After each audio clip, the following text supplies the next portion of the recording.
Have you ever noticed that your emotions can affect your physical health? Have you ever been nervous or stressed and felt your stomach being upset? That's an emotion triggering a physical response in your body. Did you know that our body can store emotions in multiple places?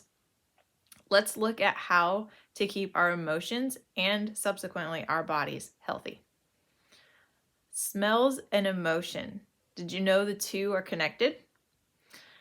There are two parts of the limbic system of our brain that come into play when we talk about emotions and smells. The amygdala is in control of behavior and activity. It also plays a part in things like anger, jealousy, our hunger or thirst, our sexual appetite, and it stores or releases emotional trauma. Obviously, we don't want to store that. We want to be able to let those things go, but they do get buried there quite deeply. Then there's the hippocampus, which is the other part of the limbic system of our brain, and this controls our learning and memory. So, traumatic experiences can also be connected to our memory. So, you kind of have to work with both of those when we're working on being healthy in our emotions. And I'm not going to dive real deep into the science of that. One, I'm not super well versed in it. And two, we don't have to necessarily understand how all of those things work to find ways to help ourselves. And if you want to dig more into that, that is fantastic. It's something I really would like to learn more about, but I just haven't gone down that particular trail related to health yet. Then also, let's look at physical reactions to emotions. These are like three of the most common. It hampers our immune system that bad emotions can. It can also lead to depression, which is very highly tied to emotions and may be considered an emotional thing. But it also then begins to cross into the mental health world. And then also just unexplained illnesses. Sometimes we experience things in our body physically that just cannot be pinpointed necessarily as to why we may be struggling with that particular thing. But it could be rooted in an emotion that's buried somewhere in our body that we don't necessarily recognize or that a doctor isn't necessarily thinking about looking for, if that makes sense, because that's really not how they're trained. It's not necessarily a lack of effort on their part, but that's really not what they focus on.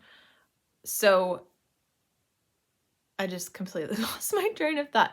I was going to say, with depression, I think sometimes we suffer, especially in like holistic health, or I should say more in Western medicine, from looking at our health kind of in departments. We have like our physical health, and we have our mental health, and we have emotional health, and even among the physical things, we have the gynecologist, and we have I can't even think, guys, like somebody that would specialize in the brain and somebody that would specialize in the heart and the lungs. And that's great that they know a lot about that particular system of the body. But we also have to keep in mind, especially when you're looking at something from a holistic standpoint, all of those things are part of one body and they all work together and they all influence each other. So especially when we're looking at our emotions and our physical health, they are very, very, very, very tightly tied together. You cannot separate them. So it's kind of a mindset or perspective shift that really has to happen before we're going to get to really solving the problem. And that's a day by day, step by step. I'm still learning and shifting my perspective on this almost 4 years later. Then also organs and emotions. I said that the body stores emotion. So let's look at some of the emotions and places that they can be stored. And I pulled these off of a couple different websites. I know there are books written on this kind of thing. And like I said, it's not something that I've been able to deep dive into yet. So I'm fascinated to learn more about this probably in the coming year. But these are some things that I found just doing a quick DuckDuckGo search. So pain, like emotional pain or distress, can be stored in our heart and chest. So if we're experiencing odd things there, it could be related to being in some type of emotional pain or distress. Anxiety or emotional pressure can show symptoms in our neck, shoulders, spleen, stomach, and pancreas. That's quite a few places. I personally struggle with anxiety, and when I am starting to feel very anxious, I do feel it typically in my neck and shoulders, very much so. That's where I tend to carry a lot of my emotion for some reason. When I was younger, when I would have emotional struggles, it would very much affect my stomach. And I think part of that was due to bad digestion in general. But you can eat as healthy and supplement as healthy as you want. And if your emotions are off, it is still going to affect wherever in the body that emotion is stored. But then also the spleen and pancreas, I can't say I've particularly noticed that, but it's not really something that I know even how to be alert towards. So, but it can affect those places. Also, fear can give us physical symptoms in our stomach, which I have definitely had before, the digestive tract in general, kidneys, bladder, and ears, which is fascinating to me. Like, I would not have necessarily thought of feeling an emotion in my ears. Not that you like, okay, I feel afraid and my ears are like trembling or something, but things can signal you in your ears, which is really cool. Then anger can be stored in the lower back, the jaw, and the liver. The liver is especially important to keep healthy because it controls so many things or plays a role in so many functions of our body. So that's definitely something you want to be alert towards. But I can feel it when I have days where I'm struggling with anger about something. I can most definitely feel it all across my lower back. And without even being conscious of it, my jaw tends to be tight. And then all of a sudden it's like, oh goodness, I need to let that go. Like not just the anger, but let go of that tense feeling in my jaw and just kind of relax my jaw and take a deep breath and move on. And then grief, this can be felt in the lungs. It can show up in the skin, and it can also affect the digestive tract. And last but definitely not least, because this is not an exhaustive list, is impatience. And this can show up with things with your heart or in the digestive tract as well. And it seems like one of the most common places for emotions to affect us is in our digestive tract. And what I find fascinating about that is that gut health is very closely related to mental health and brain health. So making sure that your gut is physically in good condition, supporting the gut flora and making sure you've got probiotics and prebiotics, those kind of things are really important to give your body the best building blocks that it needs to set you up for the best possible mental and emotional health you can get. And let me just say right now, I'm not a doctor. The things I'm saying are all based on some research that I've done from different books and websites and things.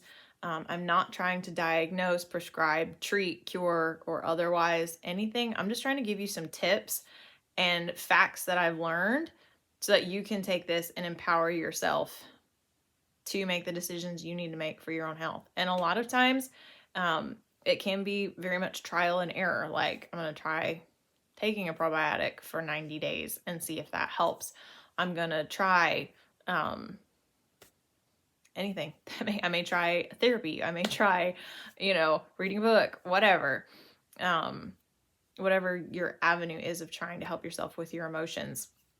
It's very much going to be personalized to you. And sometimes it takes that I'm going to try this and see if it works to find what actually helps.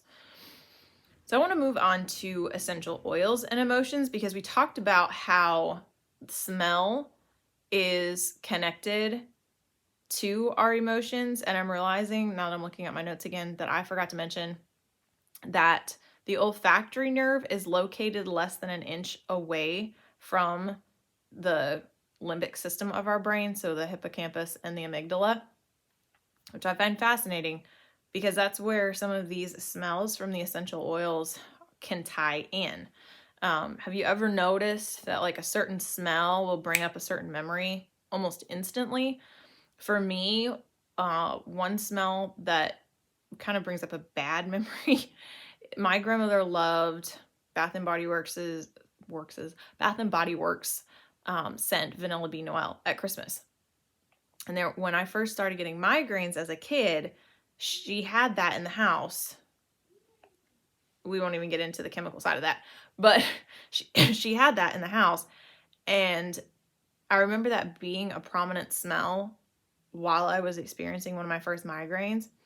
And anytime I smell that now, if I walk by Bath and Body Works and happen to smell that, or if I even really just think about that smell, it immediately sets off a kind of reminder in my brain that says migraine. And I don't necessarily have one, but I think about it. And it's really fascinating to me how the brain ties things like music and smells to memories. But let's kind of retrain our brain to attach a positive smell to a positive emotion, or maybe that's not the best way to put it, but to use pure plant smells to encourage ourselves emotionally and keep us above that wellness line, even mentally and emotionally. So some oils that could potentially be helpful for certain emotions. And again, this is not an exhaustive list. I'm not diagnosing anything, but these are some that some people have found to be helpful, or that I have found to be helpful in some emotions that I have dealt with. So agitation, I'm going to give you a single oil and an oil blend for each emotion, and kind of you can, pick and choose whatever you might want to try, or write down something that you think is fascinating, whatever. So agitation would be Idaho Blue Spruce as a single, or the Peace and Calming blend, which has a bunch of oils in it. Confusion, cedarwood, or the blend Brain Power. These are great for focus and clarity in the mind. And then disappointment, Copaiba, or our blend Hope. Fear, Idaho Blue Spruce, or our blend Freedom, which I find it really cool that the blend Freedom is the one that a lot of people love to help them with fear, because really breaking through fear is where you're going to find freedom. So I thought that was kind of cool. Then sorrow, bergamot, which I love. This is probably my favorite citrus oil, and it's just so bright and cheerful.